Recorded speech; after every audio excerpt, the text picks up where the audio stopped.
Hello, this is Liam, and this is my student video number 6.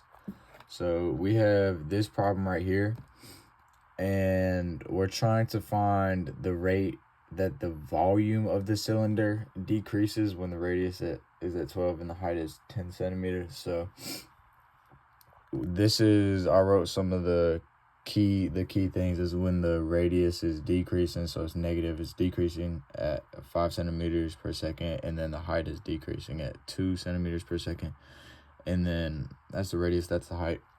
So to start solving this, we're looking for the volume. We're looking for the rate that the volume, so we're looking for the derivative of that, but first we need to find the equation for the volume. So that's just pretty sure it's pi r squared and then times height, because that's the area of a circle, and then that's times height. Okay, and then we got to differentiate, so that would be dv over dt equals, so this is a product rule. We could take pi out because it's a constant, and then in there that would be, so g equals r squared, or let me make that f equals r squared, then f prime equals 2r, and then that'd be dr dt, because we're taking the derivative of something that's not x, and then g, that'd be h, g prime, that would just be dh over dt. All right, now just do the product rule. So you'd have 2r dr over dt times h plus r squared dh over dt. All right, and then that's everything we need. So we're just looking for the rate at which the volume decreases. So we have all this information, so all we got to do is plug it in. So let's leave the pi outside again.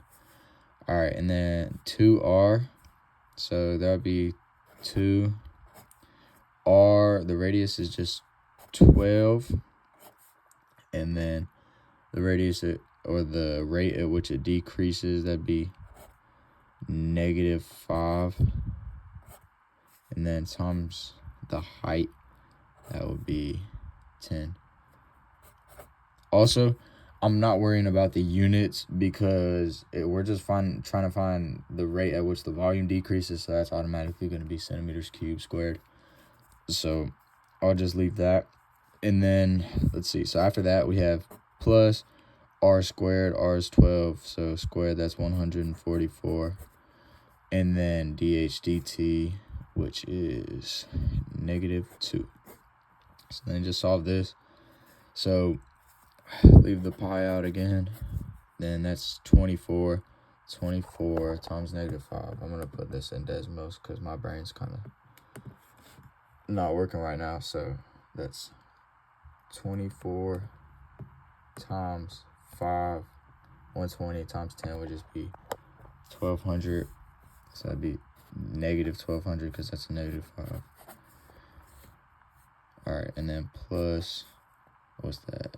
-288. Right? Yeah, should be right. So then that's basically just minus, so that's pi times, what's that, -1488, so pi, and then that's really the answer, but since it's pi and pi is a constant, we can put that in decimals. So all right, -1488 pi, and you get that big number. So dv dt equals -4674 point, if we round it's 69. So that's the, well, no, not the final answer. We need to add the unit. So yeah, that's the final answer. That's the rate at which the volume decreases. You got the negative here, so that's why it decreases.